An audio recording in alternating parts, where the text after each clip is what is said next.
Okay, let's get straight to the point. Let's talk about Jim Jones and Shannon Sharpe.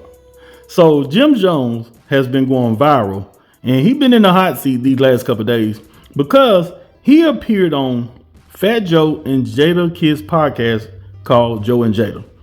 And of course, you see that Joe and Jada tweeted out that shout out to Jim Jones for pulling up and making history with us. Now, the reason he made history is because, like I said, he went viral because Jim Jones said that he was better than Nas. And he even said that he did more numbers than Nas. He was like, you can check the numbers, platinums, and all that kind of stuff. And he got Nas beat. Now, he said he got respect for Nas, but he just saying people got to put some respect on his name. Because outside of Dipset, he popping like a Pop-Tart. So, Shannon Sharpe had Jim Jones on the Nightcap podcast with Ocho Cinco. And Shannon Sharpe, even though he's a football player, he is in tune with hip hop. And he had some questions that needed answers. And he confronted Jim Jones about this whole thing about saying that he better than Nas. And this did not go well. This turned into a heated argument between them two back and forth, and they start bashing each other, calling each other out. Let's get into this right here, people. Let me pull it up. Let's get into this. I got a question. Life right now, you know what I mean? The more I bless people, the more I get blessed, and it's just a testament of hard work and being resilient and being real with yourself. You know what I mean? Can I ask you a question, Jim? Mm-hmm. You smoke, right? Yeah. Were you smoking when you said you better than Nas? I might have been a little bit. Well, as far as let's get this right. I'm way more influential than Nas, and I don't care what nobody say. I know I made a little boo boo when we talk about the sales and all this type of shit. I don't feel like getting into that rhetoric about where I started and where he started. You said that. But listen, Nas was nice when I was in high school. When I was in 10th grade, Nas came out. Mm-hmm. Nas was dope. We appreciated him. He had a little bit run. But Nas always came up second to Jay and DMX and all these other people. Like, ain't no shame in that. He never had that type of influence on us, except for his first album. I already told you. I used to want to dress like Nas because he had a lot of fresh clothes that the hustlers used to wear and shit. And we used to see him on TV. He had one of the illest albums of all time.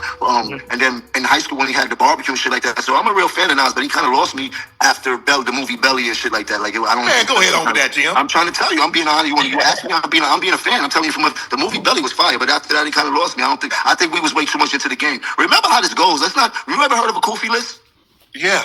Yo, go back into your history and find out what happened between us and him. You dig? And I'm not trying to repeat history, but don't play with us when it comes to that, bro. We already went wild on them boys. You heard? We the ones that went wild on them boys. You heard? Hey, Jim. And people out here acting like I said I'm gonna bring the Kofi list back. I just told you I'm a changed man. Step for the law. Can you dig? Nah, look. I'm gonna put it to you like this, Jim. Hey, bro, you been in this thing, but lyrically, I'm gonna keep it a stack with you. Yeah, y'all look how you dress. Look how you dress. You don't even be in the same places I be in. And the things that I can be in the church house. You can't F with Nas lyrics. I don't know who told you that. Now look, I know you on that good stuff, but you're not seeing Nas. You're not seeing Nas, bro. Let's be real. You got a bunch of 40 and 50-year-olds in their panties because I said I'm better than Nas. It don't matter. Look at you. Look at you. Ain't nobody from Dipset gonna take you over Nas. Nobody from the Diplomats but you. Hold on. Jimmy. You want to go back to I really mean it? I really mean it, started. We can go back to the history, bro. But you didn't even say that. Don't do that, bro. That's I got a question. Let Nas stick up for itself and meet me in a booth or something if we want to do something historical. Nas say he don't do that no more. Nas say he don't do that because he got $100 million. He's a very wealthy man. You heard he's a very smart businessman. Hold on. Jimmy, hold on. I got a question. So, y'all see, they got into it right there. Now, like I told you earlier, Jim Jones on the Joe and Jada podcast had said that he did better numbers and platinums and all that kind of stuff than Nas. Now, you see, he had to take that back. He had to renege on that like a spade game because he realized that the numbers that he said he done wasn't matching up. So he said, hey, I made a little boo-boo on the numbers, but still, he said what he said. But now, it didn't stop there because Shannon Sharpe and Jim Jones kept going back and forth. Ocho did the best he could to try to, be a mediator and calm things down. But Jim Jones kept talking, and Shannon Sharpe basically let him know, look here, buddy. Being on Nightcap Club Shay Shay podcast is the biggest thing that has happened to you thus far. Let's go. I'm 57. I don't be singing no rap. I don't be singing no rap. You see what I'm saying, Ocho? He don't even know about rap. He just doing this for the views to get Jim Jones on there to get him hot. I understand. But you don't get know him hot. You don't know Nas. You better check the podcast page. Now, hold up. So now you heard him. Jim Jones said that Shannon Sharpe is doing this just to get his podcast hot. Boy, that right there sent Shannon Sharpe through the roof. Let's go. Let's play this back. I'm 57. I don't be singing no rap. I don't be singing no rap. You see what I'm saying, Ocho? He don't even know about rap. He just doing this for the views to get Jim Jones on there to get him hot. I understand, but you don't Get know him hot. Nas. You don't know Nas. You better check the podcast space. Now you better talk. Sing 16. Hey, this is the biggest podcast you ever been on. Name one Nas record. This is the biggest podcast you ever been on. The biggest podcast you been on better than this one. Hold on. Be on topic. Hold on. This is what I do. Name a podcast you been on bigger than this. When you get big, you get invited to Club Shay Shay. This is what I do. Nas get invited to Club Shay Shay. Jada can get invited to Club Shay Shay. You not on that level yet, bro. It's a little young white girl. Chill out. Chill out. Don't play with me, bro. Chill out. Topic. You're dealing with the wrong one, bro. Right here, bro. I don't care nothing about nothing else that you got to say, bro. You might as well take me off this shit, bro. We here. You can't out talk me. Alone, bro. You might out rap me, but you can't out talk me. Don't nobody want to go to Club Shay Shay. Nobody want to buy no VIP tickets to that shit. Nobody rushing to go to that shit. Biggest podcast you ever been on. Club Shay Shay. Hey, you got a good podcast. You get an invite. You do got a good podcast. Listening to me? The podcast is tremendous. You and Ocho do your thing. Don't get it twisted, bro. I don't care nothing about no fucking podcast, bro. We supposed to be talking about music and love and embracing one another and culture and having fun. We ain't gonna let it come out here and disrespect Nas and Jada. That ain't gonna happen on here. Now, where were we? Why you keep putting Jada into this? Why you keep putting Jada?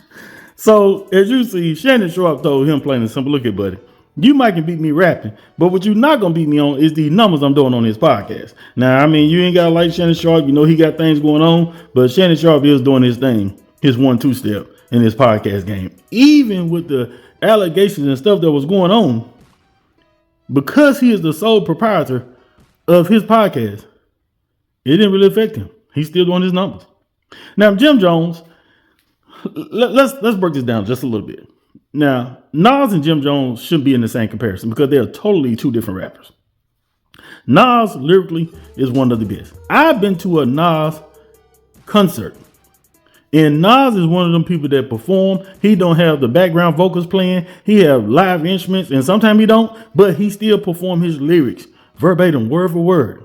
He don't let the crowd sing most of the songs. He performed the way you hear him, exactly how he sounds on the track. And a lot of artists have gotten away from that. Now, we all seen Jim Jones and the Diplomats Dipset do the verses the Locks, Jadakiss, Styles P, and all of them, and Sheek Louch.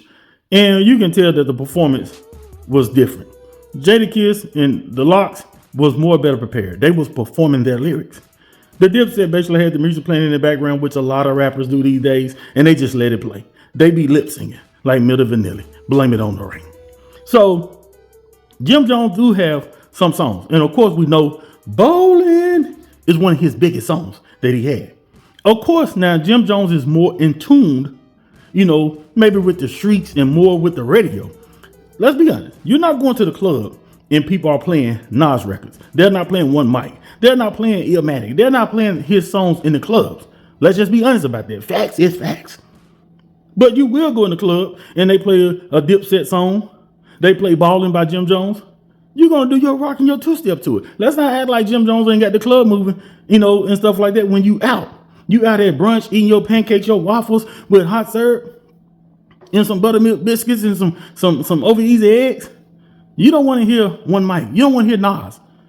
You want to hear some Jim Jones Ballin' and some Next and Sisters Too Close. You want to hear some R&B and some rap. You don't want to hear Nas. Let's be honest with you. So the influence for that, Jim Jones may be right about that part. But at the end of the day, we also live in a technology world, social media world, where everything is all about the algorithm going viral. And basically, Jim Jones has gotten to the point where he realized going viral and staying in that algorithm is very important. Because he said this. Y'all do know, after I get y'all in y'all feelings on social media, I go back to living a real good life. LOL. Sidebar. Going viral is a major tool in the entertainment business. Don't get stuck in yesterday's grind. Stay current, my friend. He know what he doing. He got to get you talking. And that's it. Y'all get in the comments, tell what y'all think. Don't forget to subscribe to my channel, like and share this video. I'm Gertie Mac. Holla.